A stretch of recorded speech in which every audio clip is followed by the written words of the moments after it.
Les mots du conflit israélo-palestinien. Sylvaine Bull, vous êtes sociologue. On vous doit une sociologie de Jérusalem aux éditions La Découverte. Qui sont ces juifs qu'on appelle ultra-orthodoxes? Alors, les juifs ultra-orthodoxes sont une partie des juifs pratiquants qui, contrairement aux juifs orthodoxes qui sont de simples pratiquants et respectent l'espace public, ne reconnaissent pas l'espace public sécularisé.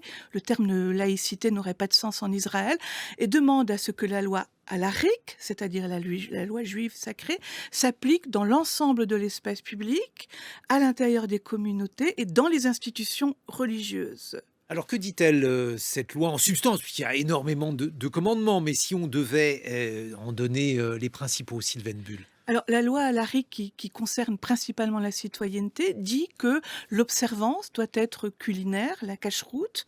Donc, selon les orthodoxes, dans l'ensemble de l'espace public, et c'est ce qui se passe déjà à Jérusalem, dit que l'armée doit être religieuse, dit que les écoles doivent être religieuses à des fins messianiques, et dit surtout que Israël doit recouvrer l'ensemble de la terre du Messie.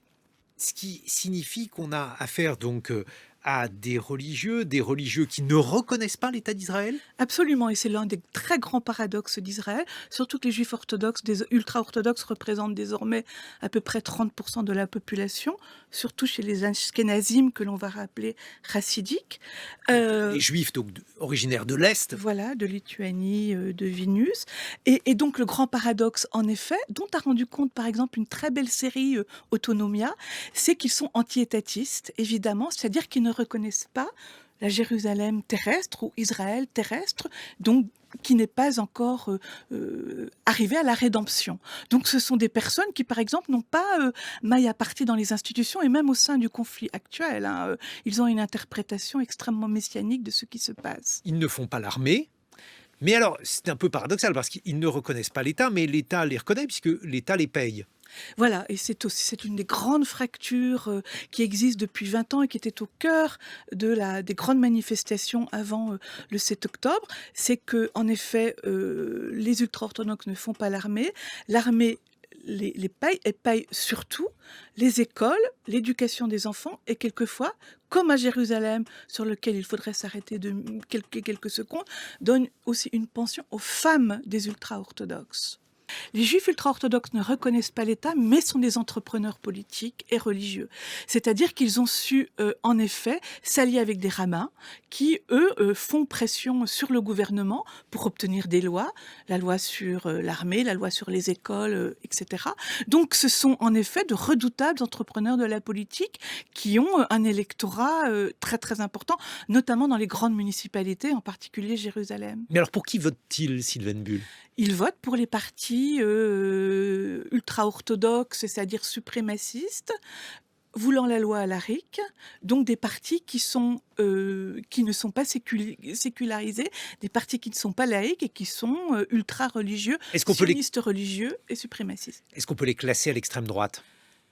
On pourrait les classer à l'extrême droite, sauf que les questions de souveraineté ne les intéressent pas. Mais en effet, alors, ce qui est très important, et notamment dans la dernière mandature, c'est que les ultra-orthodoxes se révèlent, et je pense très fortement à la façon dont ils gèrent la ville de Jérusalem, par le refus de l'étranger, le refus de l'homosexualité, le refus du droit des femmes, et évidemment la pureté halakhique appliquée sur tout le territoire et sur toutes les institutions. Donc en ce sens-là, c'est un programme qui est extrémiste, pour ne pas dire plus. Voilà, on n'osera pas les classer parmi les progressistes. Ils sont assez divers, c'est-à-dire que en apparence, ils ont donc un costume noir, un chapeau, parfois un chapeau en fourrure, un stremel, mais en réalité, cette apparence d'uniformité cache des différentes familles, différentes chapelles, si j'ose dire, différentes synagogues. Et bah, comme d'habitude, les synagogues ont du mal à s'entendre entre elles. Voilà, et évidemment parce que nous avons les Lituaniens, les Polonais, et puis nous avons surtout les Mizrahim. Ça, c'est en effet une distinction très importante parce que la distinction ethnique chez les Haredim est très importante. Alors expliquez-nous tout ça. Alors, C'est très important parce que les rites ne sont pas les mêmes. Les rites religieux ne sont pas les mêmes selon qu'on est juif et ultra-orthodoxe oriental et juif ultra-orthodoxe ashkénazim.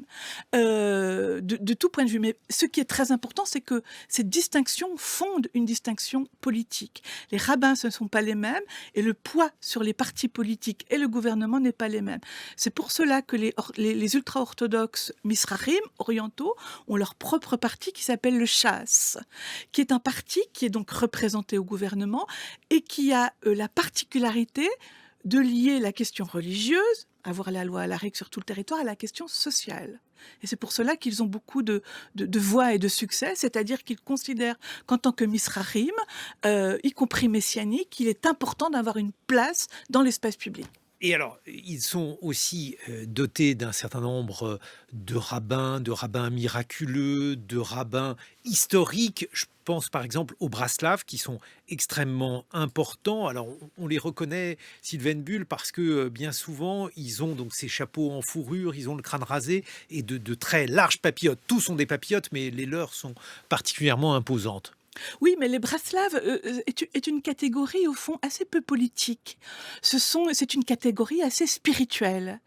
Moi, je voudrais plutôt insister sur un rabbin qui s'appelait Ben Youssef, qui est mort il y a quelques années, qui est un rabbin extrêmement important chez les ultra-orthodoxes, mais plutôt orientaux, et qui, lui, a une politique, non pas prosélyte, mais une politique sociale très importante. C'est-à-dire? Les ultra-orthodoxes, bien que non étatiques, bien que anti-étatistes, ont des associations sur le logement, la famille, qui sont très puissantes et qui, paradoxalement, ont été aussi très revendicatives au moment des mouvements sociaux de 2014, l'équivalent de Nuit debout ici, que nous avons appelé le mouvement des tentes en Israël.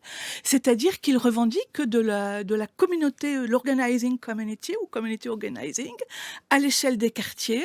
Ils font du care, ils font du soin.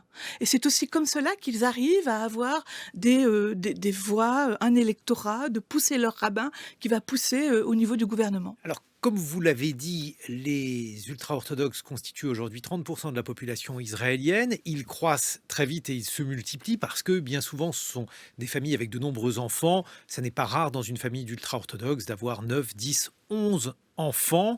Et par conséquent, ils font craindre aux laïcs israéliens un retournement démographique assez rapide. Oui, oui, et d'ailleurs, il faut, peut-être, signaler ce stéréotype que l'on entend beaucoup, qui est de dire que, l'arme démographique est du côté des Palestiniens. Non, statistiquement, si l'on dépouille le dernier recensement, la fécondité palestinienne est de 1,3 parce qu'il y a une espèce de régularisation à l'occidentale.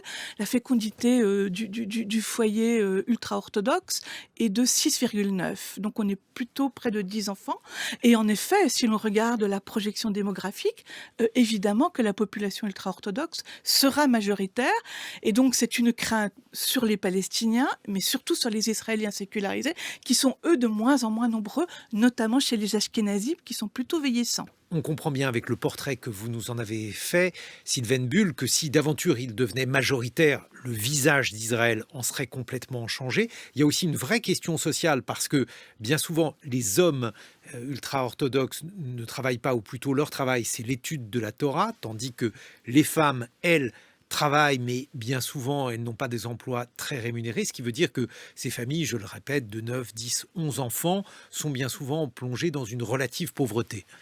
Oui, oui, absolument. Et encore une fois, c'est pour ça que le rabbin Ben Youssef, par exemple, faisait des associations de quartier une priorité sociale. Oui, il y a un niveau de pauvreté extrêmement élevé. Jérusalem est là aussi, contre tous les stéréotypes, est la ville la plus pauvre d'Israël pour cette raison. Parce que le budget de la municipalité de Jérusalem, qui est déjà très bas, va entièrement aux ultra-orthodoxes, qui sont extrêmement pauvres. Et puis, donc, il y a aussi ce bain anticulturel de l'éducation, hein, qui n'est pas une éducation universaliste ni rationaliste, puisque les sciences ne sont pas enseignées dans les yeshivot. Mais le danger, encore une fois, il n'est pas démographique, il est politique. Nous avons un avant-poste qui est Jérusalem, qui représente assez de ce que pourrait être un gouvernement religieux, certains diront théocratique, à l'échelle de la nation, c'est-à-dire un refus du rationalisme, un refus de l'autre, un refus de la mixité, un refus de la diplomatie occidentale, une quête de pureté et aussi une volonté de régner sur l'ensemble des terres du Jourdain à la mer.